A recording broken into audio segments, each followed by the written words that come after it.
The extent to which mines in South Africa could be taxed in future remains unclear after the ANC's National Policy Conference.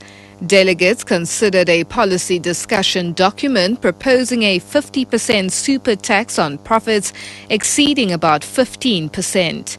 ANC NEC member Enoch Godongwana said after the conference that details were not finalized.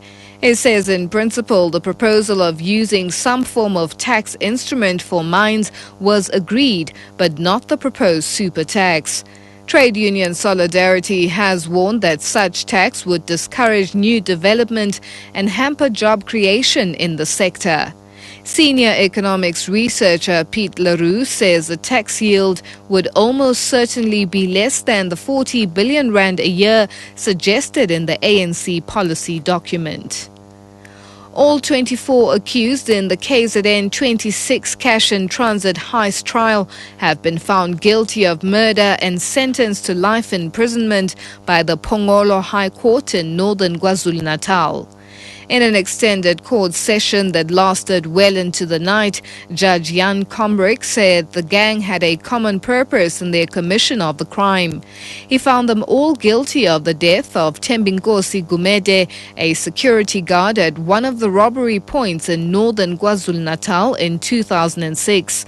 Judge Combrick also found 13 of the accused guilty of robbery with aggravating circumstances after being found in possession of illegal firearms and ammunition. He sentenced them to a further 15 years each on the charges. An American graduate student is in hospital in Nelspruit in Mpumalanga after being badly mauled by two large male chimpanzees. The primates apparently attacked the student as he stood close to their enclosure at the Jane Goodall Institute Chimpanzee Eden. Sanctuary Director David Oosthuizen says the victim has lost several fingers. He says the injured student, whom he has not named, is from the University of Texas in San Antonio. The student is studying for a master's degree in anthropology and primatology. He was working as a guide and was with a group of tourists when the attack happened. Preparations are on track for today's funeral of the late Komani San leader David Kraper in the Kalahari in the Northern Cape. Kraper, a prominent activist for the San, died in Uppington 2 weeks ago at the age of 76.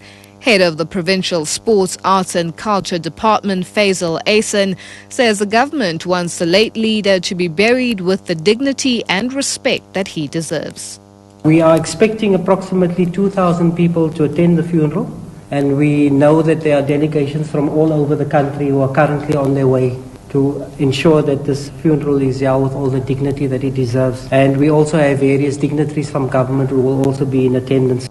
Moving further afield, Egypt is preparing to formally swear in its first freely elected president, Mohamed Morsi, of the formerly banned Muslim Brotherhood. He will also be the country's first Islamist president and the first one without a medical background. But it's unclear how much of a free rein the army will give him.